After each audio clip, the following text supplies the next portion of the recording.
The Midnight Masquerade. In the grand ballroom of Helmsley Manor, guests twirled in elaborate masks and elegant gowns, the flicker of candlelight casting a dreamlike glow over the room. Emily, a young guest, reveled in the sense of anonymity that came with her disguise. But as the clock struck midnight, the music abruptly stopped and a deep voice boomed through the hall. A game was announced. One guest held a dark secret, and it was up to the others to unmask them before dawn. Panic and suspicion spread like wildfire through the crowd. Emily couldn't resist the thrill of unraveling a mystery and found herself caught up in the chaos. As each mask was removed, gasps and whispers spread throughout the room. Hidden identities were revealed. Long-lost lovers, sworn enemies, and generations-old vendettas were all brought to light in a flurry of drama and emotion. The air was thick with tension and anticipation as each shocking revelation unfolded in front of the stunned audience. Emotions ran high as secrets were exposed and scores were settled. Some through peaceful resolutions while others ended in bloodshed. The once elegant ballroom transformed into a war zone as alliances were formed and shattered in mere moments. The masquerade had taken a dangerous turn, becoming a game of survival for those caught in its deadly web. As the clock struck midnight, Emily's heart sank as she finally understood the true terror of the game. The secrets revealed were not just scandals, but something much more sinister. The masks weren't simply decorative disguises, but living beings driven by a hunger for fear and chaos. The once beautiful ballroom morphed into a nightmare as the masks took on a life of their own, twisting into monstrous beings with razor-sharp teeth and fiery eyes. Chaos erupted as the attendees frantically searched for an exit to flee from their assailants. Emily grabbed a candelabra to defend herself. She weaved through the crowded ballroom, dodging the attacks of the creatures, fighting her way to the stage where the booming voice had originated. At the heart of a swirling vortex of darkness stood the master of the masquerade, a towering figure shrouded in shadows, its true form hidden from view.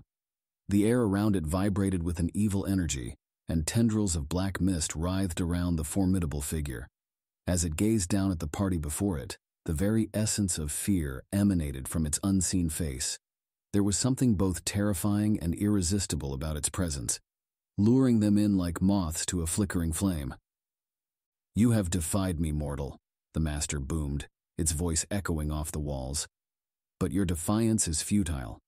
The feast has begun, and your world will soon be consumed by the darkness I unleash." With trembling hands, Emily raised her candelabra high. "Lies!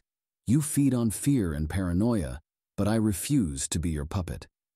Summoning all her strength and courage, Emily flung the flaming candelabra into the swirling vortex. The flames caught onto the velvet curtains, setting the darkness ablaze. As the pyre engulfed the master, its once impenetrable figure twisted and writhed in agony. Its monstrous shrieks echoed through the air as it was consumed by fire, leaving nothing but ashes behind. The source of their energy vanishing, the masks faltered and dissolved into billows of smoke.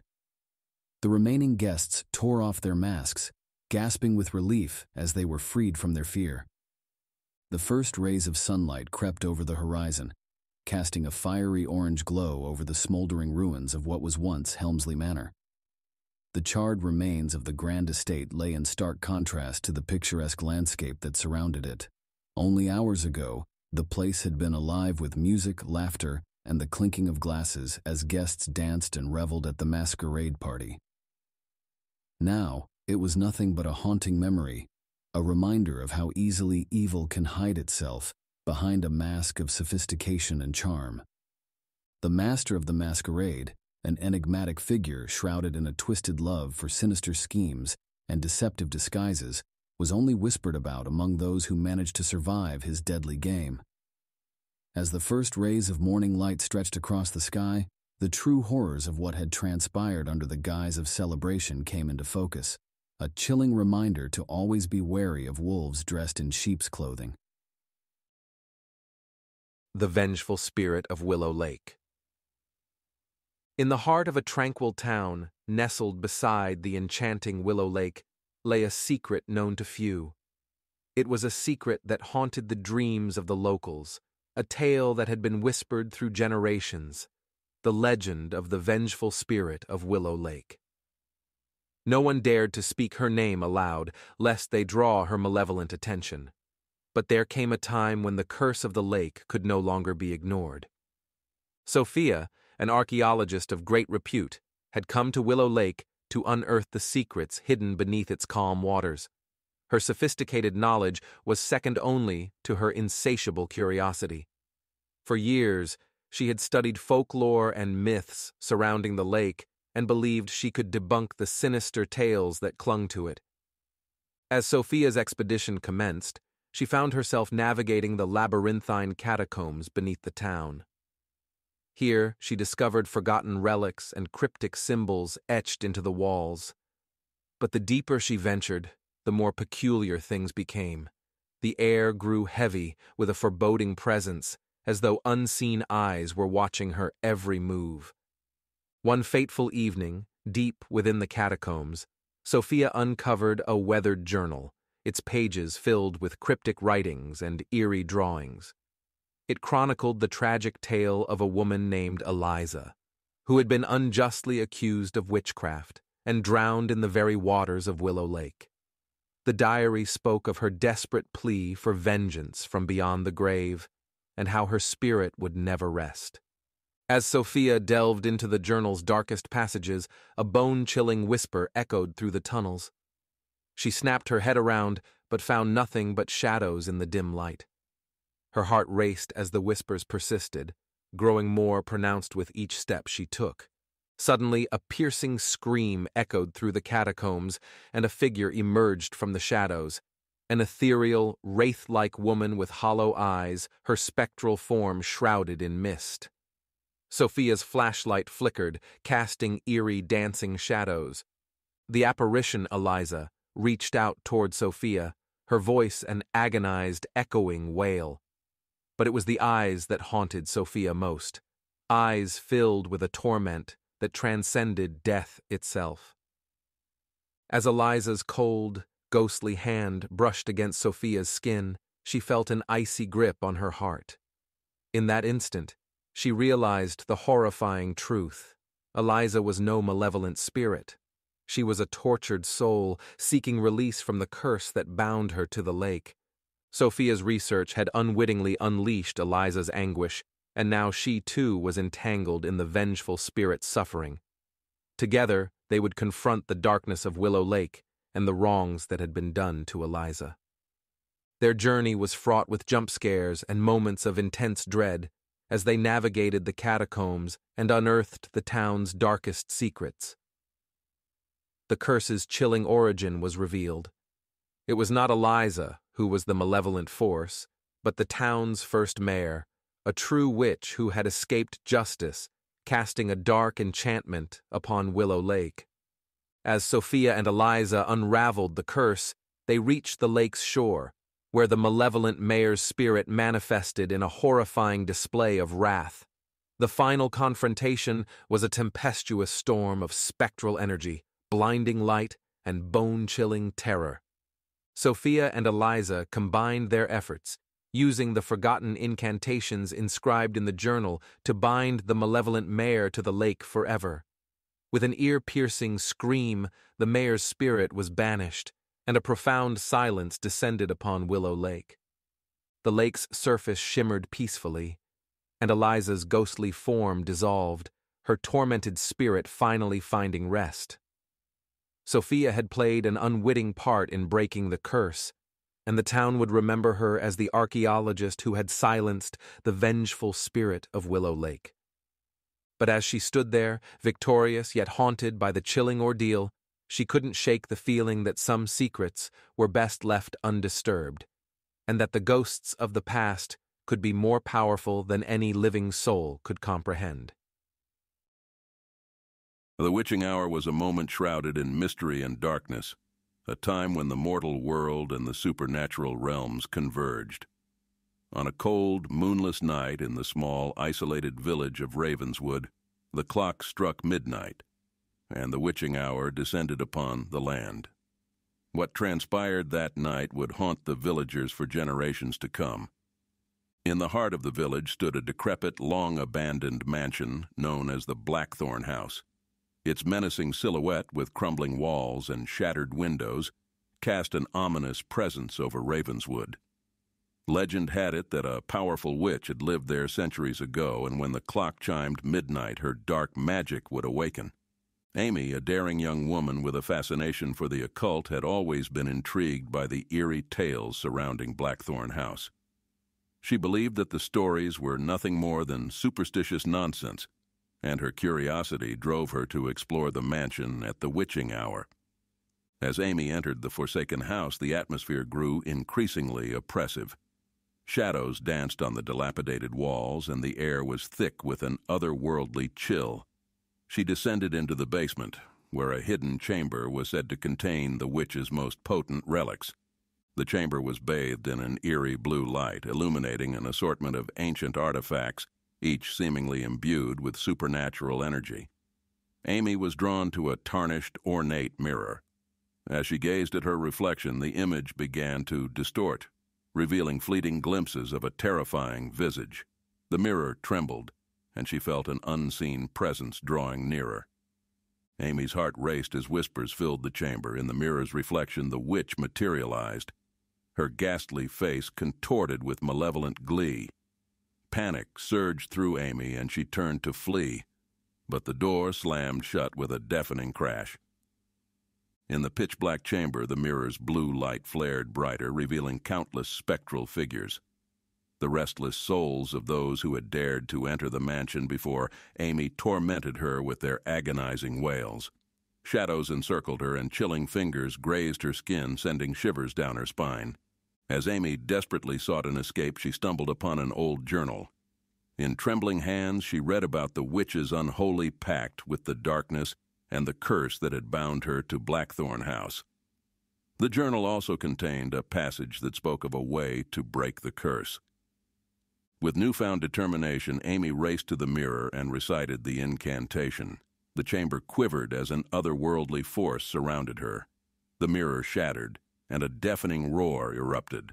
The spirits were released, the witch's visage contorted in agony, and the room fell into silence.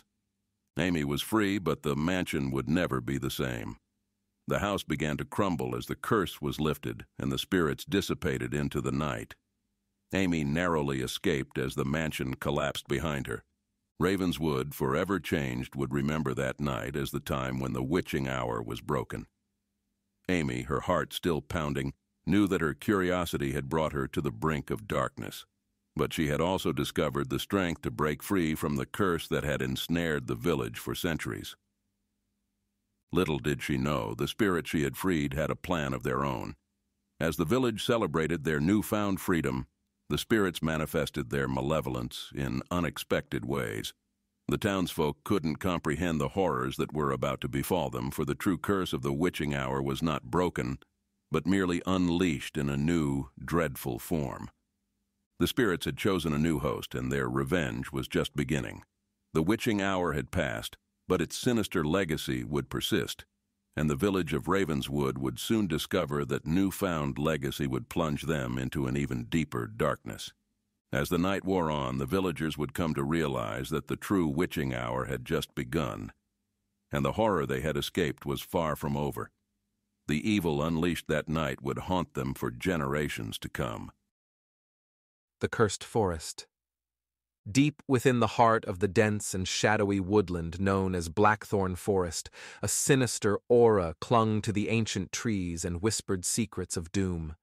The locals avoided it at all costs, their whispered tales of woe and superstition bound to the land's dark history. Charlotte, a fearless investigative journalist with a penchant for uncovering the macabre, was drawn to the legend of the Cursed Forest. She had heard chilling tales of spectral apparitions, of trees that wept blood, and of those who entered, never returning. Determined to unravel the mystery, she ventured into the forest one ominous evening, her worldly demeanor concealing a flicker of trepidation. The forest was a labyrinth of gnarled trees and thorny underbrush.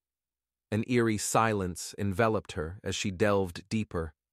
She documented the twisted ancient trees and the feeling of being watched, all in pursuit of the chilling truth.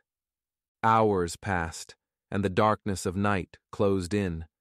The inky blackness was broken only by the dim beam of her flashlight, which threw dancing shadows on the gnarled roots and creeping vines. She was far from any path, utterly lost within the forest's treacherous grasp. That's when she heard it, a soft, whispering wind, carrying voices that seemed to rise from the earth itself. Their words were indiscernible, yet unmistakably eerie. She quickened her pace, anxiety clawing at her heart. Suddenly, an ethereal figure materialized before her, dressed in ragged clothing, its face concealed beneath a tattered hood. She gasped, her breath turning to mist in the cold air. The figure reached out a skeletal hand, beckoning her closer. Jumping back in alarm, she stumbled and fell onto a patch of peculiar, pulsating mushrooms.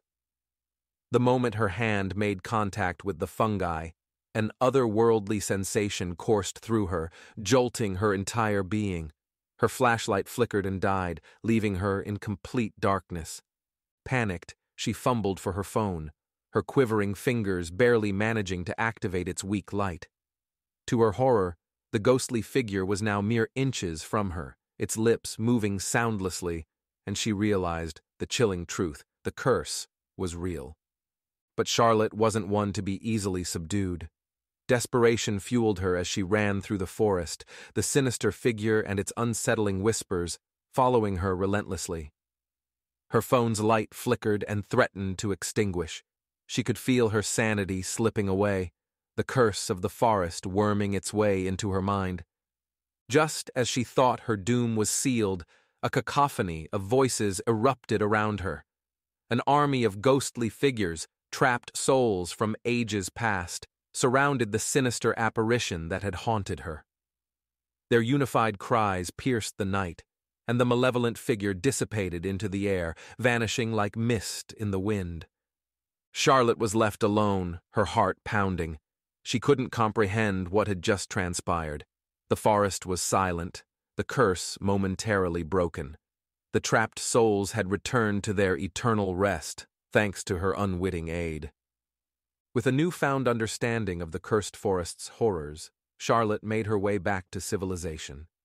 She had uncovered a story unlike any other, one she couldn't reveal to the world, for the truth was too terrifying, too otherworldly to be believed. As the forest's darkness receded, it left behind a sense of unsettling quiet. It was only a matter of time before the next curious soul would venture into the heart of Blackthorn Forest, and the cursed forest's secrets would once again stir. As the clock struck midnight, a heavy silence draped the old Victorian mansion on the outskirts of town. Rain pelted the windows and a chill seeped into the air, making every creak and groan of the house echo ominously. Rebecca, a talented young pianist, had just moved into this grand yet foreboding mansion. The antique piano sitting in the dimly lit music room had been one of the reasons she'd chosen the place. Rebecca was known for her sophistication, her impeccable taste, and her penchant for all things arcane. It was no surprise to her friends that she'd fallen for a mansion with a haunted history. But as the minutes ticked away, the silence seemed to swallow her entire world. With trembling fingers, she positioned herself at the piano, ready to play, and the first eerie notes filled the room. Her melody wove a mournful tapestry in the night. Each keystroke was a lonely footstep in a desolate forest, echoing through the darkness of her mind. She played with an intensity that seemed to summon the spirits of the house, as if they were standing just behind her, whispering secrets she couldn't quite grasp. And then it happened. A discordant note like a skeletal finger brushing the keys, a jarring interruption of her melody. She gasped and turned swiftly, but there was no one there. Her pulse quickened, and she dismissed it as her imagination playing tricks on her. As she continued to play, the room grew colder, the shadows seemed to move, and the atmosphere grew more oppressive. The haunting melody filled the air, wrapping around her like a shroud, and her fingers danced upon the keys in a trance-like state. Suddenly, an unearthly voice whispered her name, Rebecca. She stumbled, her heart pounding as the voice continued, "Rebecca, play for us." She couldn't ignore it. The voice was persuasive, beguiling, and chilling. She played, her music carrying a profound sorrow, mingled with the voices of the spirits that lingered in the mansion. Time lost meaning as she continued to play a macabre symphony of the living and the dead. Her pulse matched the rhythm of the piano, and her surroundings seemed to blur as the room swirled with ghostly apparitions. And then it struck her. In the reflection of the antique piano's lacquered surface, she saw the ghastly face of a woman, her eyes hollow and her visage contorted in anguish. Rebecca gasped in terror, but the vision in the reflection didn't react. The ghostly woman began to sob, her mournful cries merging with the music, until it became almost unbearable. Tears welled in Rebecca's eyes as she continued to play, a cold sweat breaking on her forehead. Suddenly the vision in the reflection vanished and the room plunged into darkness. The piano's keys went silent, and the air grew frigid. Rebecca's heart pounded like a drum, the silence pressing down upon her. With trembling hands, she fumbled for her phone, using its feeble light to guide her. She made her way to the door, but as she turned the knob, a bone-chilling whisper reached her ears. It was the same voice from before, only this time it was accompanied by a chilling cackle. "Rebecca, you played beautifully," the voice purred. "But now, it's your turn to join us." A cold hand gripped her shoulder and she screamed in terror as the spirits of the mansion dragged her into the abyss. The grand mansion remained still in the midnight hour, with only the haunting notes of a piano, played by unseen hands, lingering in the air. Rebecca's fate was sealed, and the midnight caller had claimed another soul.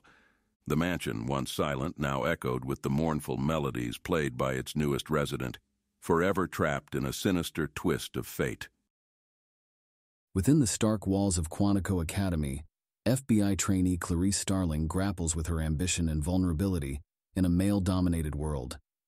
Thrust into the hunt for a sadistic serial killer known as Buffalo Bill, who skins his victims, Clarice finds herself face-to-face with Dr. Hannibal Lecter, a brilliant psychiatrist confined to a high-security prison for his cannibalistic past.